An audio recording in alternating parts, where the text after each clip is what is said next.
Anaïs W, bonjour. Bonjour. Vous êtes une jeune auteure, la trentaine. Vous venez de publier votre troisième roman, L'espoir au corps, et dont le sujet est double puisqu'il est question du deuil et du VIH. Alors c'est vrai que j'aime utiliser dans mes romans des thèmes qui sont assez forts sur les points de vue émotionnels et qui puissent aussi apporter un message concret au lecteur.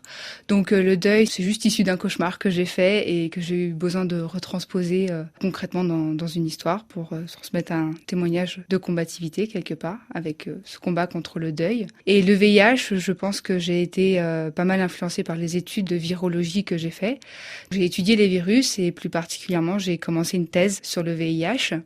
À ce moment-là, j'ai davantage pris conscience de l'impact de cette maladie sur notre société et le monde. Et j'ai eu envie de partager à ma manière sur le VIH. Comment sont nées vos différentes histoires puisqu'on en est au troisième roman? Alors le premier roman, Au-delà des tours, il est né au cours de mon adolescence, où c'était un petit peu difficile pour moi et là j'avais vraiment besoin d'exprimer des émotions, d'exprimer tous les sentiments d'adolescence, la colère, la rancœur et toutes ces choses-là.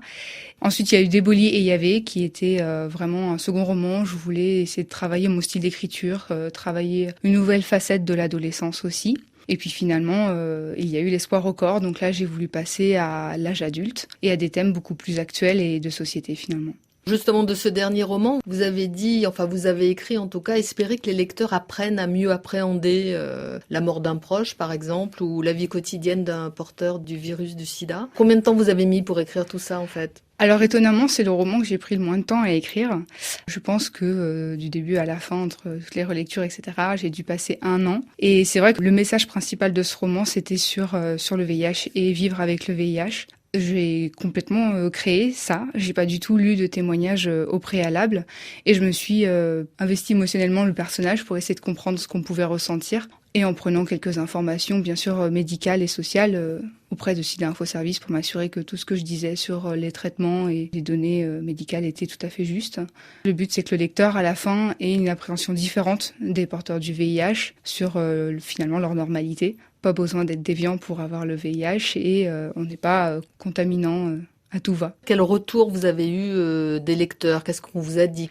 Alors c'est vrai que justement j'ai eu ces retours des lecteurs qui m'ont dit qu'ils avaient appris des nouvelles choses sur le VIH loin de ce qu'ils entendaient d'habitude sur les médias. Donc c'était une très bonne chose pour moi. Après par rapport au deuil, ça leur a aussi donné du courage pour ceux qui avaient plus ou moins traversé ces périodes ou le traversent actuellement. Et ensuite j'ai eu des retours de personnes séropositives comme Joël Vermont qui est assez médiatisé et qui a finalement été l'une des premières personnes à commander L'espoir au corps.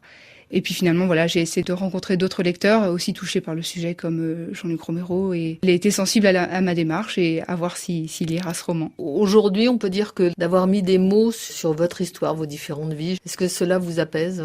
Oui, l'écriture est toujours une forme d'apaisement quelque part. Enfin, justement, comme je disais, L'espoir au corps, en plus d'être un message sur le VIH, il y avait ce cauchemar que j'ai fait autour du deuil potentiel de mes parents et j'ai 4 petits frères et sœurs. Et à travers le personnage de Kalinda et son parcours à travers le deuil, c'est un petit peu une appréhension et une angoisse que j'ai essayé de calmer. Donc oui, l'écriture reste une thérapie, je pense. Vous pourriez nous dire, puisque vous êtes adepte des réseaux, comment peut-on se procurer et lire vos romans aujourd'hui? Déjà, j'ai un site internet sur lequel je propose mes romans. On peut les commander directement sur le site et c'est moi qui les envoie dédicacés. Ensuite, ils sont bien sûr sur Amazon pour les e-books. Et puis, on peut aussi facilement me trouver sur les réseaux sociaux, Facebook, Twitter, LinkedIn, et toutes ces choses-là.